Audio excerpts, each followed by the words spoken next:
menyaksikan hasil diskusi kelompok kami, yaitu tentang penilaian evaluasi dalam UPD baik dalam aspek kemampuan menjelaskan. Namun sebelum kami memaparkan hasil diskusi kami, izinkan kami memperkenalkan diri dulu. Perkenalkan, nama saya Diana Elrada Tarihoran sebagai moderator, dan teman saya Dea Septiadini sebagai penyaji, dan saya Dea Rizky sebagai penyaji.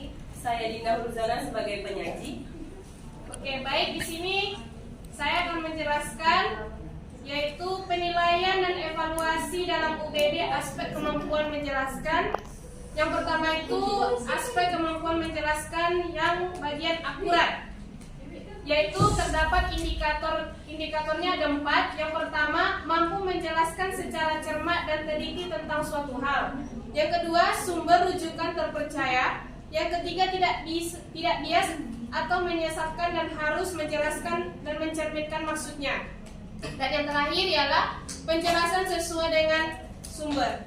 Nah, dari indikator yang saya sebutkan tadi, setiap indikator memiliki kriteria penilaian, yaitu 4, 3, dan 1. 4, 3, 2, dan 1. 4 yang artinya semua indikator terpenuhi, 3 artinya 3 indikator terpenuhi, 2 artinya 2 indikator terpenuhi, dan 1 artinya 1 indikator terpenuhi. Selanjutnya, materi selanjutnya akan dijelaskan oleh teman kami Dea. Kepada Dea kami persilakan. baik, terima kasih kepada moderator. Di sini saya melanjutkan terkait dengan aspek yang dinilai. Yang kedua itu ada koheren.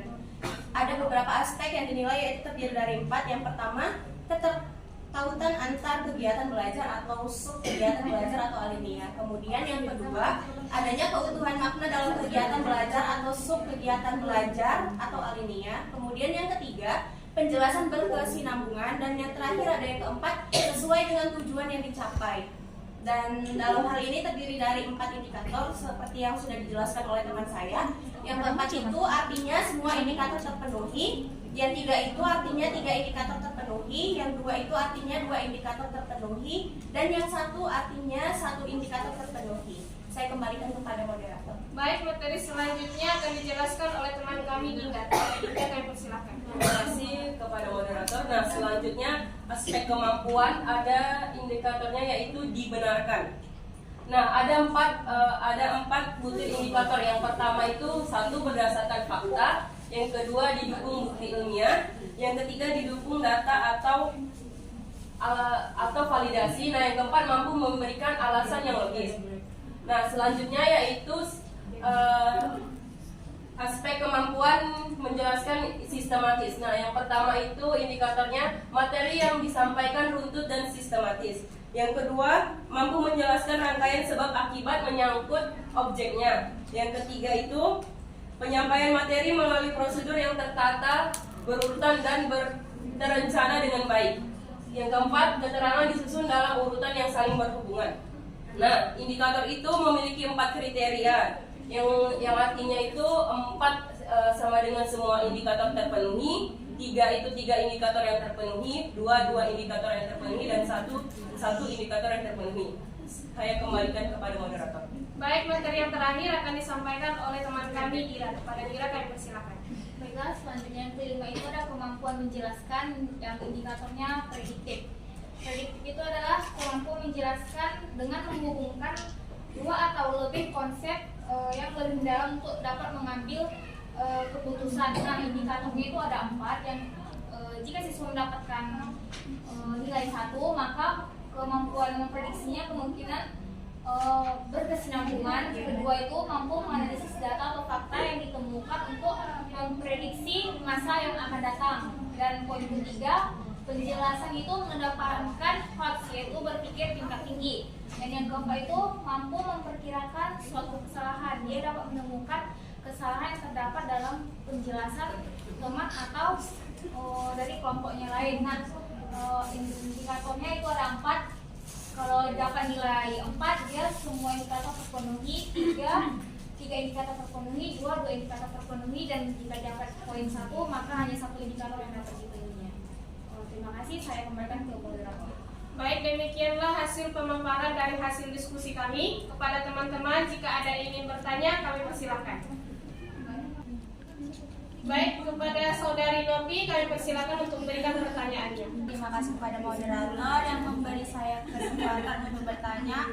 Nah, pertanyaan saya yaitu tentang mengapa guru perlu memahami penilaian keterampilan menjelaskan. Kan kalian tadi membahas tentang keterampilan menjelaskan. Terima kasih. Kepada Saudari Novi, pertanyaan dari Saudari Novi akan dijawab langsung oleh Saudari Ira. Kepada teman kami persilakan. Baiklah, terima kasih. Di sini saya akan menjawab alasan mengapa perlunya guru menguasai keterampilan menjelaskan itu. Pertama, meningkatkan keefektifan pembicaraan agar benar-benar merupakan penjelasan yang bermakna bagi peserta didiknya. Karena pada umumnya pembicaraan lebih didominasi oleh guru daripada siswanya sendiri. Nah, yang kedua itu penjelasan yang diberikan oleh guru kadang-kadang tidak dimengerti oleh siswanya, tetapi hanya jelas bagi gurunya sendiri. Nah, hal tersebut dapat tercermin dari ucapan guru. Sudah jelaskah anak-anak ibu, mungkin seperti itu, apakah dapat dipahami? Oleh karena itu, kemampuan tingkat pemahaman murid sangat penting dalam memberikan penjelasan.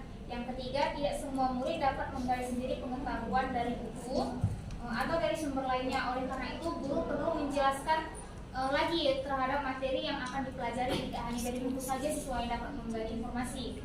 Nah, yang keempat, kurangnya sumber yang tersedia yang dapat dimanfaatkan oleh murid dalam belajar. Nah, dalam hal itu, guru perlu membantu murid dengan cara memberikan informasi secara lisan atau berupa penjelasan yang cocok dengan materi yang disampaikan oleh guru tersebut. Baik, terima kasih. Kepada Saudari Novi, apakah dapat menerima jawaban dari kelompok kami? Sudah. Baik, kepada teman-teman, apakah ada yang ingin memberikan pendapat mengenai hasil diskusi hari ini?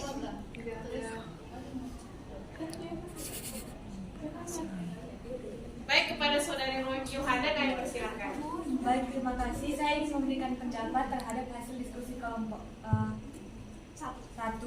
Menurut saya presentasi dari kelompok 1 ini sudah sangat baik dan materi yang dipaparkan sangat menarik, sehingga kami dan rekan-rekan bisa memahami bagaimana menilai peserta didik dalam hal kemampuan menjelaskan. Sekian, terima kasih. Terima kasih kepada Saudari Yohana telah memberikan pendapat untuk kelompok kami. Baik, demikian hasil presentasi dari kelompok 1. Kurang dan lebihnya kami mohon maaf. Kami tutup dengan mengucapkan Assalamualaikum warahmatullahi wabarakatuh. Selamat siang. Waalaikumsalam.